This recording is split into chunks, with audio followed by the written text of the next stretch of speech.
আসসালামু আলাইকুম, শুভ সন্ধ্যা। সবাই কেমন আছেন? আশা করছি দুই ইচ্ছার মিলনে ভালো আছেন। আজকে আপনাদের সামনে আরেকটি প্রকৃত তথ্য নিয়ে হাজির হয়েছি আমি, নুসরাত সুলতানা। আজকে আপনাদের সামনে যে বিষয়টি বলবো তা হলো মানুষ সৃষ্টির প্রকৃত উদ্দেশ্য। লেখক professor doctor Mohammad Motiar Rahman sir. স্যারের বই থেকে আমি কিছু প্রকৃত তথ্য আপনাদেরকে জানানোর চেষ্টা করব। আশা করছি আপনাদের ভালো লাগবে এবং কিছু জানা হবে। তাহলে চলুন আপনাদেরকে কিছুটা তথ্য দিয়ে আপনাদের জীবনের চলার পথ সহজ করি। প্রথমে বলছি মানুষ সৃষ্টির মূল বিষয়। কোনো কিছুর উদ্দেশ্য হলো যে লক্ষ্য অর্জন করার জন্য সেটি সৃষ্টি, তৈরি বা প্রণয়ন করা হয়। আর পাথেয় হলো উদ্দেশ্যটি অর্জনের জন্য প্রয়োজনীয় বিষয় বা বিষয়সমূহ। যিনি সৃষ্টি করেন তিনি ওই উদ্দেশ্য ও পাথেয় সম্পর্কে ভালো জ্ঞান রাখেন, আর তিনি ওই উদ্দেশ্য ও পাথেয় মানুষকে জানিয়ে দেন। তেমনি আল্লাহ মানুষকে সৃষ্টি করেছেন, তারও কিছু সুনির্দিষ্ট উদ্দেশ্য ও পাথেয় আছেন। আল্লাহ তাআলা মানুষ সৃষ্টির এই উদ্দেশ্য ও পাথেয় বোঝার জন্য কোরআন, সুন্নাহ ও কমন সেন্স দিয়েছেন। কিন্তু অত্যন্ত দুঃখের বিষয়, বর্তমান সভ্য সমাজে মানুষ সৃষ্টির এই উদ্দেশ্য ও পাথেয় অনেকেই ঠিকমতো বুঝতে পারে না। আর এই জন্যই বর্তমান সভ্য সমাজে অসভ্য আচরণ ও অনেক বেশি দেখা যায়। তাই এখন আমি কিছু কোরআনের আয়াত, কমন সেন্স ও সুন্নাহ দিয়ে কিছুটা বোঝানোর চেষ্টা করব। যদি আপনাদের ভালো লাগে তাহলে অবশ্যই লাইক, কমেন্ট ও সাবস্ক্রাইব করবেন। তাহলে শুরু করছি। আল্লাহ মানুষকে সৃষ্টি করেছেন শ্রেষ্ঠ জীব হিসেবে, অর্থাৎ আশরাফুল মাখলুকাত হিসেবে। তাই মানুষ সৃষ্টির শুরুতেই তার কি উদ্দেশ্য সেটা জানতে হবে। মানুষ সৃষ্টির উদ্দেশ্যের দুটি দিক রয়েছে। একটি হলো দুনিয়ার জীবনের দিক, যার মধ্যে আছে কল্যাণ পাওয়া, ভুল ধরতে পারা, প্রণীত হওয়া ব্যবহার বা পরিচালনার বিধিবিধান বোঝা এবং নতুন বিধিবিধান তৈরি করা। পরকালীন জীবনের দিক, যেখানে পরকালের বিষয়বস্তু নিহিত রয়েছে। যেমন সূরা সোয়াদের ২৭ নং আয়াতে আল্লাহ তাআলা বলেছেন, আমরা আকাশ, পৃথিবী এবং এই দুটির মধ্যবর্তী কোনো কিছুই বিনা উদ্দেশ্যে সৃষ্টি করিনি। এটি কাফির লোকদের ধারণা। সুতরাং যারা কুফরি করে তাদের জন্য রয়েছে জাহান্নামের দুর্ভোগ।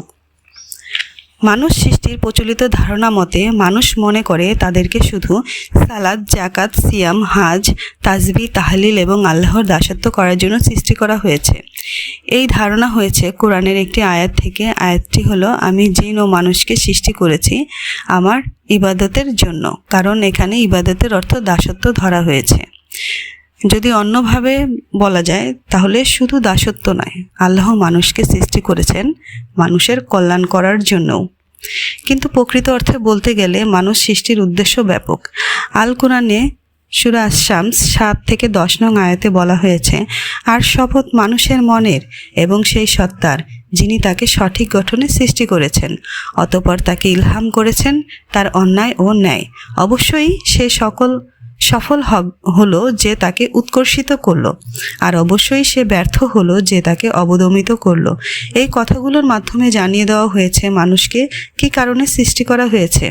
তাই কোরআন এবং আমাদের জন্মগতভাবে পাওয়া কমন সেন্সকে উৎকর্ষিত করলে আমরা বুঝতে পারবো মানুষকে সৃষ্টি করা হয়েছে ইবাদতের পাশাপাশি ন্যায় কাজ বাস্তবায়ন এবং অন্যায় কাজগুলো প্রতিরোধ করার জন্য। তাই এখান থেকেই বুঝতে হবে ন্যায় অন্যায় কাজগুলো মানুষ সৃষ্টির প্রকৃত উদ্দেশ্য, বাকি অন্য যা আছে তা পাথেয়। তাই বলা যায় শুধু সালাত, সাওম, হাজ, জাকাত নয়, বরং মানুষের কল্যাণ করবে, এজন্য আল্লাহ তাআলা মানুষকে সৃষ্টি করেছেন। চলুন এখন আমরা কিছু হাদিসের ব্যাখ্যার মাধ্যমে বুঝতে চেষ্টা করি মানুষ সৃষ্টির প্রকৃত উদ্দেশ্যটা কি। বিভিন্ন রকম হাদিস গ্রন্থ রয়েছে, যার মধ্যে থেকে আমি দুই একটা হাদিস আপনাদেরকে বলছি। যেমন ইমাম মুসলিম রাদিয়াল্লাহু তারিক ইবনে শিহাব রাদিয়াল্লাহর বর্ণনা সনদের ৮ম ব্যক্তি আবু বকর ইবনে আলী সাহেবা রাদিয়াল্লাহু থেকে শুনে তার সহিহ গ্রন্থে লিখেছেন, তারিখ ইবনু শিহাব আবু বকর ইবনু আলী সাইবার হাদিস থেকে বর্ণিত, মারওয়ান ঈদের দিন সালাতের পূর্বে খুতবা দেওয়ার প্রথা প্রচলন করে। এ সময়ে এক ব্যক্তি দাঁড়িয়ে বলল, খুতবার আগে সালাত সম্পন্ন করুন। মারওয়ার বললেন, এখন থেকে সে নিয়ম পরিত্যাগ করা হলো।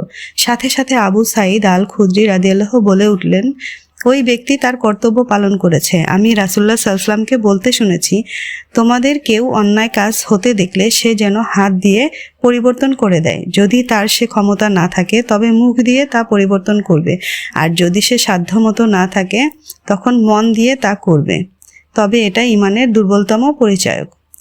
এই হাদিসটির ব্যাখ্যা হলো, হাদিসটির শেষ অংশে আবু সাঈদ আল খুদরি এর বক্তব্য থেকে জানা যায়, সামনে অন্যায় হতে দেখলে প্রত্যেক ঈমানদারকে তা শক্তি দিয়ে বন্ধ করতে হবে। কোনো কারণে সেটি না পারলে মুখ দিয়ে তার প্রতিবাদ করতে হবে, আর কোনো কারণে তাও সম্ভব না হলে মনে অনুশোচনা থাকতে হবে এবং মনে মনে ওই অন্যায় কাজ বন্ধ করার পরিকল্পনা করতে হবে। যে ব্যক্তি এই শেষটিও করবে না, তার ঈমান নেই বা সে ঈমান আনেনি বলে গণ্য হবে। আরেকটি হাদিসে আছে, ইমাম বুখারী রাদিয়াল্লাহু আবু হুরায়রা রাদিয়াল্লাহুর বর্ণনা সনদের চতুর্থ ব্যক্তি আদাম ইবনে আবু ইয়াস রাদিয়াল্লাহু থেকে শুনে তার সহিহ গ্রন্থে লিখেছেন, আবু হুরায়রা রাদিয়াল্লাহু বলেন, রাসূলুল্লাহ সাল্লাল্লাহু আলাইহি সাল্লাম বলেছেন, যে ব্যক্তি মিথ্যা কথা বা মিথ্যা আচরণ ছাড়েনি, তার খাওয়া বা পান করা ছেড়ে দেওয়াতে আল্লাহর কোনো দরকার নেই। এই হাদিসটির ব্যাখ্যা হলো, সিয়াম উপাসনা বিভাগের কাজ, আর মিথ্যা কথা বা মিথ্যা আচরণ ন্যায় অন্যায় বিভাগের কাজ। হাদিসটি অনুযায়ী তাই ন্যায় অন্যায় বিভাগের কাজগুলো না করলে উপাসনা বিভাগের আমল কবুল হয় না। এর কারণ হলো, উপাসনামূলক আমলের উদ্দেশ্য হলো আমলগুলোর অনুষ্ঠান ও পঠিত বিষয় হতে শিক্ষা দিয়ে মানুষ গঠন করা, যেন তার অন্যায় বিভাগের কাজগুলোকে যথাযথভাবে পালন করতে পারে। সিয়ামের অনুষ্ঠানের মাধ্যমে আল্লাহ তাআলা এমন মানুষ গঠন করতে চেয়েছেন যারা পেটে ক্ষুধা ও জৈবিক চাহিদা থাকলেও ন্যায় অন্যায় বিভাগের অন্যায় কাজগুলো থেকে দূরে থাকবে এবং ন্যায় কাজগুলো যথাযথভাবে পালন করবে। যে বিষয় দিয়ে কোনো কিছু শিক্ষা দেওয়া হয় বা গঠন করতে চাওয়া হয় তা সবসময় পাথেয় বিভাগের বিষয় হয়। তাই এই হাদিসটি থেকে জানা যায়, সালাত, সিয়াম ও জাকাত তথা উপাসনামূলক আমল হলো মানুষ সৃষ্টির পাথেয়মূলক বিষয়, আর ন্যায় ও অন্যায় বিভাগের কাজগুলো মানুষ সৃষ্টির উদ্দেশ্য বিভাগের বিষয়। তো পরিশেষে আমি বলতে পারি, উদ্দেশ্যহীন চালক সারা জীবন গাড়ি চালালে ও তার গন্তব্যে পৌঁছাতে পারবে না। তাই কোনো মুসলিম যে উদ্দেশ্যে তাকে সৃষ্টি করা হয়েছে তা সঠিকভাবে না জেনে এবং সেই উদ্দেশ্যকে সামনে না রেখে যদি তার জীবনের গাড়ি চালায়, তবে সেও তার পরম আকাঙ্ক্ষার গন্তব্যস্থল জান্নাতে পৌঁছাতে পারবে না। তাই চলুন আমরা আমাদের জীবনের লক্ষ্যকে সামনে রেখে আল্লাহর বিধি বিধান অনুযায়ী সে গন্তব্যে পৌঁছানোর চেষ্টা করি। তাহলে আমরা পরকালে জান্নাত পাওয়ার আশা করতে পারবো ইনশাল্লাহ। ধন্যবাদ সবাইকে। শুভরাত্রি। ভালো লাগলে লাইক, কমেন্ট, সাবস্ক্রাইব করতে ভুলবেন না, কারণ আপনাদের মাধ্যমে আরেকজন জানতে পারবে। আসসালামু আলাইকুম। আল্লাহ হাফেজ।